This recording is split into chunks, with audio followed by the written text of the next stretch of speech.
VD. സതീശനെതിരെ സമീപകാലത്ത് ഉയർന്ന 2 പ്രധാന ആരോപണങ്ങളിലും അദ്ദേഹത്തിന് ഇതുവരെ മിണ്ടാട്ടമില്ല. അതിലേറ്റവും പ്രധാനപ്പെട്ടതാണ് മുഖ്യമന്ത്രിയുടെ ഹെലികോപ്റ്റർ യാത്ര.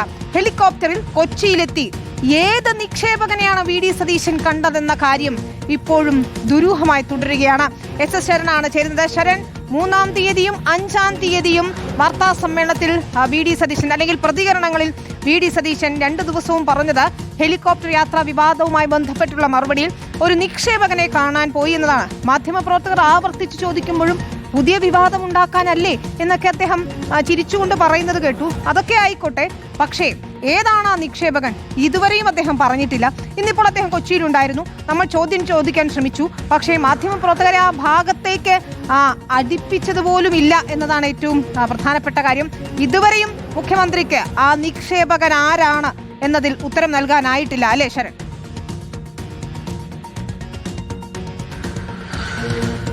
വിനീത, തീർച്ചയായിട്ടും അങ്ങനെ തന്നെയാണ് കാര്യങ്ങൾ. കേരളത്തിന്റെ മുഖ്യമന്ത്രിയാണ് വി.ഡി. സതീശൻ. അപ്പോൾ സ്വാഭാവികമായിട്ടും കേരളത്തിലേക്ക് വരുന്ന ഒരു നിക്ഷേപം സംബന്ധിച്ച് നിക്ഷേപകനുമായിട്ടൊരു കൂടിക്കാഴ്ച നടക്കുകയാണെന്നുണ്ടെങ്കിൽ സ്വാഭാവികമായിട്ടും ആ നിക്ഷേപകന്റെ പേര് പറയാനുള്ള ബാധ്യസ്ഥനാണ് വി.ഡി. സതീശൻ. എന്നാൽ അത്തരത്തിൽ ഒരു കാര്യവും അദ്ദേഹത്തിന്റെ ഭാഗത്ത് നിന്ന് ഇതുവരെയും ഉണ്ടായിട്ടില്ല എന്നുള്ളതാണ്. എന്തുകൊണ്ടാണ് അദ്ദേഹം ഈ നിക്ഷേപകന്റെ പേര് മറച്ചു വെക്കുന്നത് പോലും നമുക്ക് മനസ്സിലാക്കാൻ കഴിയാത്തൊരു അവസ്ഥയിലേക്ക് എത്തിയിരിക്കുന്നു എന്നുള്ളതാണ്. എന്തായാലും നേരത്തെ കഴിഞ്ഞ മാസം 31-നാണ് വിവാദമായ ഹെലികോപ്റ്റർ യാത്ര അദ്ദേഹം നടത്തുന്നത്. ഭാര്യ പിതാവിനെ കാണാൻ വേണ്ടിയാണ് അദ്ദേഹം ഹെലികോപ്റ്ററിൽ എറണാകുളത്തേക്ക് എത്തിയെന്നുള്ളതായിരുന്നു ആരോപണമായി ഉയർന്നിരുന്നത്. അതിന് പിന്നാലെ അദ്ദേഹം മറുപടി നൽകിയത് താൻ നിക്ഷേപകനെ കാണാൻ വേണ്ടിയാണ് എറണാകുളത്തേക്ക് എത്തിയെന്നുള്ളതാണ്. അതിൽ തന്നെ 2 മറുപടികൾ ഇപ്പോൾ വിനീത സൂചിപ്പിച്ചതുപോലെ തന്നെ 2 വാർത്താ സമ്മേളനങ്ങളിൽ ഇത് സംബന്ധിച്ചുള്ള ചോദ്യങ്ങൾ ഉയർന്നിരുന്നു. ആ 2 മറുപടികളിലും വൈരുദ്ധ്യങ്ങൾ ഉണ്ടായിരുന്നു എന്നുള്ളതാണ്. ആദ്യം അദ്ദേഹം പറഞ്ഞത് കൊച്ചിയിലേക്ക് പോയത് ഈ നിക്ഷേപകനെ കാണാൻ വേണ്ടിയാണെന്നുള്ളതാണ്. പിന്നീട് അദ്ദേഹം അത് തിരുത്തിക്കൊണ്ട്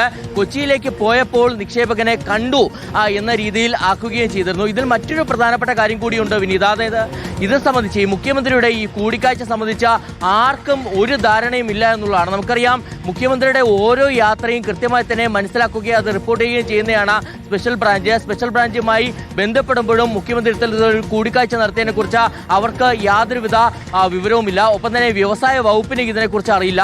സർക്കാർ സംവിധാനങ്ങൾക്കൊന്നും തന്നെ മുഖ്യമന്ത്രി ഇത്തരത്തിലൊരു കൂടിക്കാഴ്ച നടത്തിയതിനെ കുറിച്ച് അറിയില്ല. അപ്പോൾ അത് എങ്ങനെ നടക്കും? അതായത് മുഖ്യമന്ത്രി സ്ഥാനത്തിരിക്കുന്ന ഒരാൾ ഇങ്ങനെ നിക്ഷേപകനുമായി കൂടിക്കാഴ്ച നടത്തുമ്പോൾ അങ്ങനെ രഹസ്യമായിട്ട് എങ്ങനെ കൂടിക്കാഴ്ച നടത്താൻ കഴിയുമെന്നുള്ള വളരെ പ്രധാനപ്പെട്ട ചോദ്യം കൂടിയുണ്ട്. എന്തായാലും ഈ കഴിഞ്ഞ മാസം 31-ന് അദ്ദേഹത്തിന്റെ ഷെഡ്യൂൾ പ്രകാരം ഇത് മാത്രമാണ് സംഭവിച്ചിരിക്കുന്നത്. രാവിലെ 8:30 കൂടി സെക്രട്ടേറിയറ്റിലെ ഒരു പരിപാടി പങ്കെടുത്ത ശേഷം അദ്ദേഹം എറണാകുളത്തേക്ക് ഹെലികോപ്റ്ററിൽ പോകുന്നു. അപ്പോൾ കാലാവസ്ഥ പ്രശ്നങ്ങളെ തുടർന്ന് അദ്ദേഹം അവിടെ ഇറങ്ങാൻ കഴിയുന്നില്ല. അങ്ങനെ തിരിച്ചു വന്നതിന് ശേഷം പിന്നീട് ഉച്ചയോട് കൂടിയാണ് അദ്ദേഹം നെടുമ്പാശ്ശേരിയിലേക്ക് എത്തുകയും ആലുവയിലെ ഒരു ആശുപത്രിയിൽ എത്തി ഭാര്യ പിതാവിനെ കണ്ട ശേഷം ഈ ദേശത്ത് വീട്ടിലേക്ക് പോവുകയും ചെയ്തത്. അത് മാത്രമാണ് അദ്ദേഹത്തിന്റെ ഷെഡ്യൂളുള്ളത്. എന്തായാലും ഇപ്പോഴും ഈ നിക്ഷേപകന്റെ പേര് അദ്ദേഹം പുറത്ത് പറയാത്തതിൽ, അതായത് വെളിപ്പെടുത്താത്തതിൽ വലിയ ദുരൂഹത ഉണ്ടെന്നുള്ളതാണ്. അതാണ് നിക്ഷേപകൻ ആര് എന്ന ചോദ്യത്തിന് മുഖ്യമന്ത്രിക്ക് ഉത്തരമുണ്ടോ? ഏതായാലും നാളെ ക്യാബിനറ്റിന് ശേഷം മുഖ്യമന്ത്രി പ്രതികരിക്കും. അപ്പോൾ പ്രതികരിക്കുമോ? അങ്ങനെ ഒരു നിക്ഷേപകൻ ഉണ്ടോ ഇല്ലയോ? നമുക്ക് കാത്തിരുന്ന് കാണാം.